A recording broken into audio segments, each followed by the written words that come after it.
Hey, I'm really glad you're here today. If you clicked on this chance, you've had those moments where you think, why am I so tired after being around people? You might start questioning yourself, like, is there something wrong with me? Why does everyone else seem fine hanging out, laughing, being social, but I just feel drained afterward?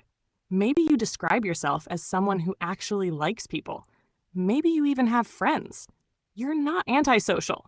But still, after being around others, especially for long periods, something inside you feels quietly exhausted, like your mental battery just got pulled out. If that sounds like you, then this conversation might be exactly what you needed today. Let's be honest, being around people can be exhausting. Not because you hate humanity, not because you're cold or difficult, but because being around people often means performing. It means adjusting your words, your reactions, your face, your tone.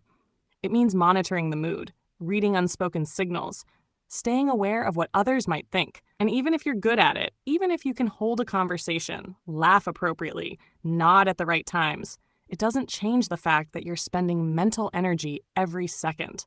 That's why when you finally get home, sit down and the door closes, you feel that wave of silence like water after noise.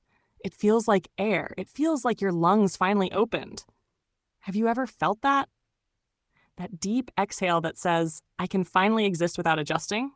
Here's something important. You're not broken for feeling this way. A lot of people do. They just don't talk about it. Because society praises the socially active, outgoing, always available type of personality. We're shown images of fun people surrounded by groups, laughing and being loud. But no one really talks about the people who like to observe more than speak, who enjoy deep one-on-one conversations more than group chaos, who like silence, not because they're boring, but because silence doesn't demand anything from them. Maybe you've been in a situation where you're with friends and you like them, you genuinely enjoy their presence. But after 2 or 3 hours, you start feeling a quiet pressure in your head. Every conversation begins feeling repetitive. You start feeling like your smile is something you are wearing, not feeling. And then you start scanning for a natural exit. Like, okay, I've contributed enough. Is it okay if I go now? But you don't say it, because leaving early might be seen as rude, or someone might say, you're leaving already? Come on, stay. You smile. You stay. And inside, you're already imagining the moment you get to be alone. Have you ever pretended to go to the restroom just to breathe in peace for 2 minutes? Just to have a moment where your face doesn't have to perform? That's not being weird. That's your nervous system asking for reset.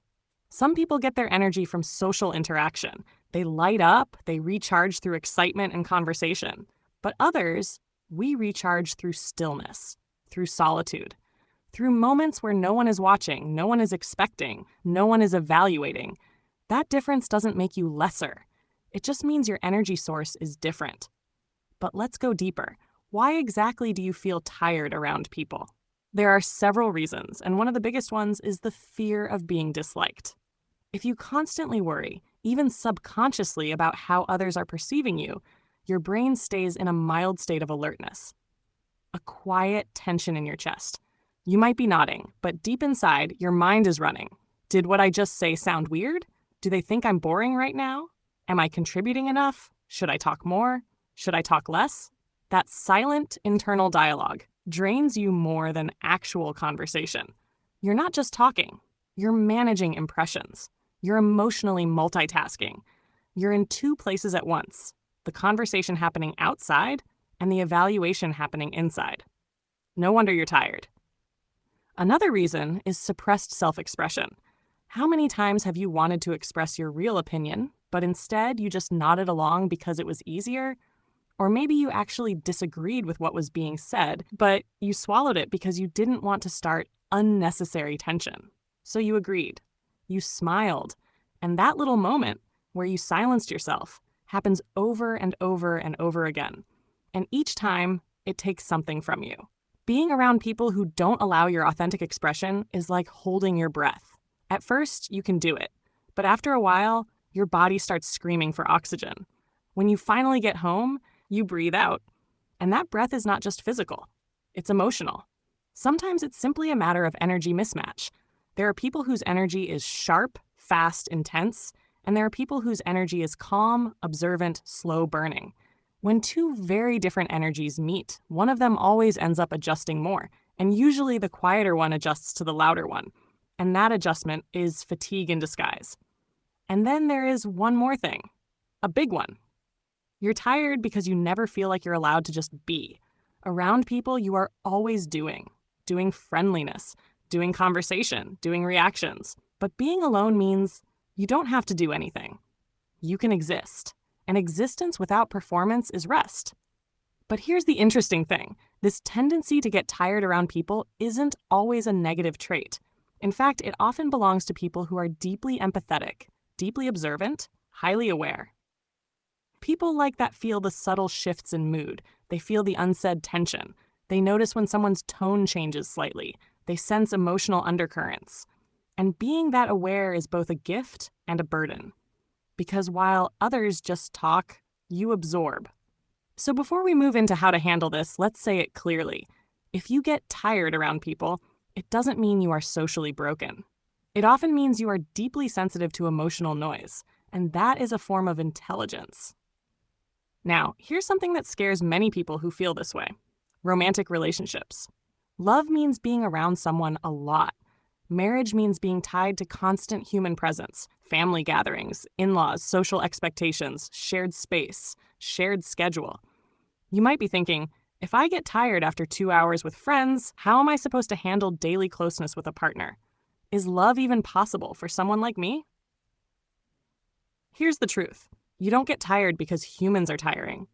You get tired because pretending is tiring.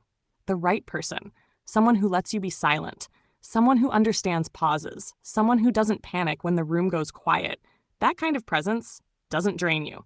In fact, it gives you peace.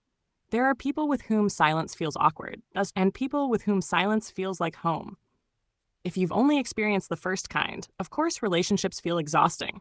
But imagine this: sitting beside someone, not speaking, just existing next to each other, both on your phones or reading or doing nothing, and still feeling connected. That kind of connection doesn't drain you. It nourishes you. So it's not that love is impossible. It's that forced presence is exhausting. But chosen, gentle presence is healing. And you have the right to search for that kind of love, not settle for loudness disguised as romance.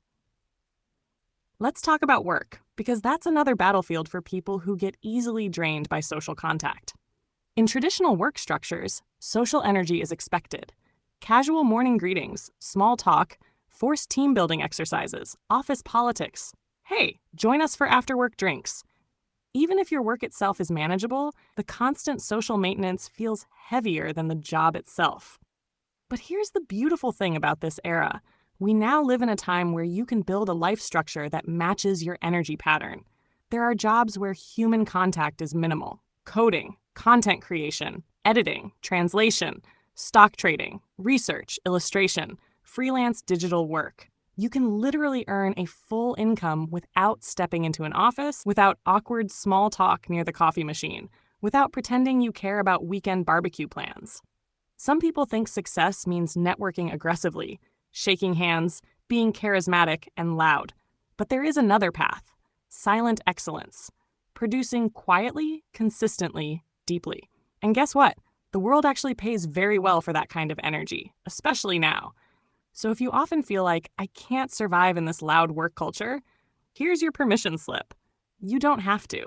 You can build a life around your natural rhythm, not battle against it every day until your mental health collapses. And what if you actually want to change? What if you're tired of being tired? Then it starts with one key shift: expressing small pieces of truth. Instead of nodding to everything, practice tiny acts of authenticity. When someone asks, "Where should we eat?" and you actually want pasta, say it. When you're tired and someone suggests another activity, say, "I think I need a moment to rest." These tiny expressions tell your nervous system, I am allowed to exist honestly. And that reduces exhaustion. Also, practice letting go of imaginary judgment. Most people are not obsessively analyzing you. They're too busy thinking about themselves. We believe other people are watching us like a movie, but they're just flipping through their own scenes. If you could realize how little people are actually scrutinizing you, you'd breathe easier. And here's a final truth. When your energy feels low after being with people, it is not a weakness. It is your system signaling, I need to return to myself. So return without guilt. Take a walk alone, sit in a room and do nothing. Stare out the window. Do things where existence is enough. That is not laziness. That is emotional maintenance. So, if you're someone who gets tired around people, understand this. You are not failing at being social. You're just wired to operate with depth instead of volume. Your energy shines in one-on-one moments, in real conversations, in honest exchanges, not in noise, not in surface-level banter. And that's okay. There is a place in this world for people like you. You don't have to force yourself to be loud to be seen. You just have to allow yourself to be real. And when you build a life where you can move between connection and solitude freely, without guilt, you'll discover something powerful. Being around people won't always drain you. It only drains you when you lose yourself in the process. Keep yourself, and connection becomes softer. Keep your truth, and love becomes lighter. If you ever feel like no one understands this exhaustion you carry, just know, right now, in this exact moment, someone on the other side of this screen felt the same breath as you did. You are not alone in needing alone time. Thank you for being here with me today. If this conversation made something inside you exhale, even just a little, then I'm glad you stayed. Honor your energy. Honor your rhythm. You don't need to become louder to belong. You just need to belong to yourself first. Take care of your energy. Allow yourself to step back when needed, and I'll see you again in the next one.